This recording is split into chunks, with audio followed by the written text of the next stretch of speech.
एकदम सुशासनका साथमा काम पनि गर्न सक्ने र त्यसपछि अख्तियार दुरुपयोगको हस्तक्षेपको पनि एउटा सीमा चाहिँ कहाँसम्म हो भन्ने कुरा चाहिँ त्यो एउटा पनि प्रश्नहरू चाहिँ हामीले देखिरहेका छौँ। अख्तियार लाग्छ भनिकन पनि कतिपय सेवाहरू नदिने, कतिपय कुराहरू जनताले चाहिँ सेवा नपाउने यो अवस्था एउटा छ भने त्यसको प्रभावले चाहिँ हामीले कसरी न्यूनीकरण गर्ने, सुशासन पनि हामीलाई चाहिएको छ। अख्तियारले दिने उसको जुन अधिकार क्षेत्र हो उसले त्यो प्रयोग पनि गर्न पाउनुपर्छ। तर स्थानीय तह चाहिँ डिफल्ट हुने गरेर त्यो चाहिँ निगममै हुने गरेर त्यसले कुनै कामै गर्न नसक्ने गरेर पनि त्यसलाई राखियो भने पनि हामीले यो संस्थालाई चाहिँ जीवन्त बनाउन सक्दैनौँ। यसलाई हामीले संविधानको परिकल्पना अनुसार अगाडि बढाउन सक्दैनौँ। अर्को कुरा चाहिँ के छ त भन्दाखेरि स्थानीय तहको कानुन निर्माण गर्ने क्षमता कसरी अभिवृद्धि गर्ने भन्ने पनि एउटा मुख्य समस्या। अहिले हामी यसो हेर्दाखेरि चाहिँ स्थानीय तहको कानुन निर्माणका लागि जनप्रतिनिधिहरू आफै कति सक्षम हुनुहुन्छ, कस्ता जनप्रतिनिधिहरू आउँदो रहेछन्, अनि कस्ता जनप्रतिनिधिहरूले बसेर कानुन बनाउँछन्, कानुन बनाउँदा जनतालाई कति धेरै सहभागी गराउँछन्, त्यो कानुन बनाउने प्रक्रियामा कति जनस्तरसम्म उहाँहरूले आफूले बनाउन लागेको कानुनको बारेमा जनता समक्ष उहाँहरू प्रचार प्रसारमा लैजानुहुन्छ, फिडब्याक लिनुहुन्छ, त्यसलाई फेरि इन्कर्पोरेट गरेर कसरी त्यसलाई फेरि फाइनल ड्राफ्टमा त्यसलाई एकोमोडेट गर्नुहुन्छ, त्यसलाई समावेश गर्नुहुन्छ भन्ने कुराहरूमा पनि हामीले चाहिँ त्यहाँ ध्यान दिनुपर्ने हुन्छ। कतिपय स्थानीय तहको कानुन निर्माणको अवस्था के छ भन्दा के निर्माण भएको कानुन छ भन्ने त्यहाँको न्यायिक समिति हेर्नेलाई त्यसको जानकारी हुँदैन, वडा अध्यक्षहरूलाई जानकारी हुँदैन, कतिले वेबसाइटमा पनि प्रकाशित गर्दैन। यो खालका चाहिँ समस्याहरू छन्।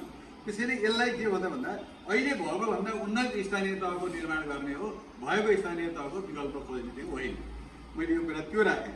अर्को चाहिँ हाम्रो वीरेन्द्र सरले भन्नुभएको थियो, मलाई ठ्याक्कै यो लागेको थियो, मैले पनि टिपेको थिएँ। अब स्थानीय तहमा दलगत प्रतिनिधित्व नहुँदाखेरि दलको अङ्कुश पनि रहेन, निगरानी रहेन, नियन्त्रण रहेन, को प्रति जवाबदेही हुन्छ भन्ने एउटा कन्सेप्टमा पनि सकारात्मक रूपमा हेर्दाखेरि त्यसरी आयो होला।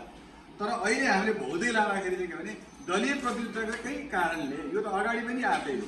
हामीले जतिखेर चाहिँ संविधान बनाउँदै थियौँ त्यतिखेर पनि एउटा छलफल, एउटा सुझावहरू आएको थियो कि यसलाई दलमुक्त गरेर बनाऊ है, त्यो स्थानीय तहलाई कमसेकम दल रहित बनाऊ, स्वतन्त्र रूपमा आउने अवस्था बनाऊ, त्यसले चाहिँ विकासमा फोकस हुन्छ भन्ने कुराहरू थियो।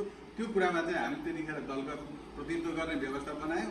अहिले भोग्दै लाँदाखेरि अहिलेसम्मको अनुभवले नै दल रहित भइदियो भने पो यसले राम्रो दिन्छ कि भन्ने हामीले त्यो अर्को अपेक्षा गरिराखेका छौँ। त्यसका दुवै पक्षबाट हामी हेरौँ।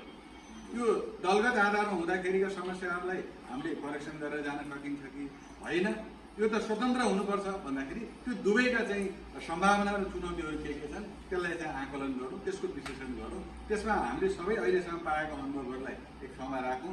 होइन भने हामीले राम्रा स्थानीय तहको पनि यही उदाहरण हामीले पायौँ र हामीले दिन नसकेका सेवा र हाम्रा कारणले वास्तवमा यो हामीले मधेसको कुरा गर्ने हो भने यति भूगोलका आधारमा हेर्दाखेरि त हामीलाई कुनै चट्टान फोर्नु पनि छैन। धेरै ठुला पुलहरू बनाउनु पनि पूर्वाधार त्यस्तो खालको पनि देखिँदैन, जटिल खालको निर्माण कार्य पनि देखिँदैन। तर हाम्रो विकास निर्माणको गति किन सुस्त छ, विकास निर्माणमा किन चाहिँ वास्तवमा क्वालिटी कमसल छ भन्ने कुराहरू चाहिँ यसले हामीलाई घटाइरहन्छ। हाम्रो जनसङ्ख्याको भार पनि बढी छ र त्यसले दिने सेवाको बोझ पनि बढी छ। वडाको सेवा गर्ने हाम्रा कार्यालय कस्ता छन्, भौतिक पूर्वाधार कस्ता छन्, जनशक्ति कस्ता छन्, जनशक्तिहरू चाहिँ आउने जाने क्रम कस्तो छ, त्यो कुराहरूको चाहिँ यी सबै कुराहरूमा प्रभाव परेको छ। तर हामीले यो विषयलाई कसरी यो स्थानीय तहलाई चाहिँ बढी उत्तरदायी बनाउने, बढी यसलाई चाहिँ जवाबदेही बनाउने र यसले दिने सेवा हिजोको भन्दा अझ माथिल्लो स्तरमा कसरी पुर्याउने भन्ने कुरामा चाहिँ अब नागरिक समाजदेखि सबैको रचनात्मक चाहिन्छ। प्रश्न मात्रै गर्ने, यहाँले भन्नुभएको जस्तै प्रश्न मात्रै गर्ने होइन कि त्यसलाई कसरी रचनात्मक सुझावका मार्फतबाट त्यसलाई माथिल्लो स्तरमा चाहिँ माथिल्लो स्तरमा लान सकिन्छ भन्ने कुरामा चाहिँ सबैको भूमिका हुनुपर्छ। अब नागरिकको जुन चेतना स्तर भन्ने हो भने यसपालिको मैले एउटा दृश्य गजब देखेँ। यता एउटा ठुलो पार्टीको, अर्को एउटा ठुलो पार्टीको, दुईवटा गल्लीबाट दुवैतिरबाट मान्छेले देखादेखि पैसा लिए, तर उनीहरूले हालेको मत हेर्दाखेरि तेस्रो पार्टीले दिए।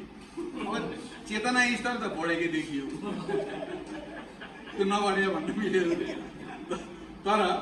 तर त्यो चेतना स्तरले फेरि हामीलाई कहाँ पुर्याउँछ भन्दा हामी कस्तो चेतना स्तर खोज्यौँ भने म तिम्रो पैसा लिएर अर्को पार्टीलाई पनि दिन्न, म लिँदै दिन्न, म खरिद बिक्रीको म विषयवस्तु होइन, मलाई तिमीले खरिद गर्न सक्दैन।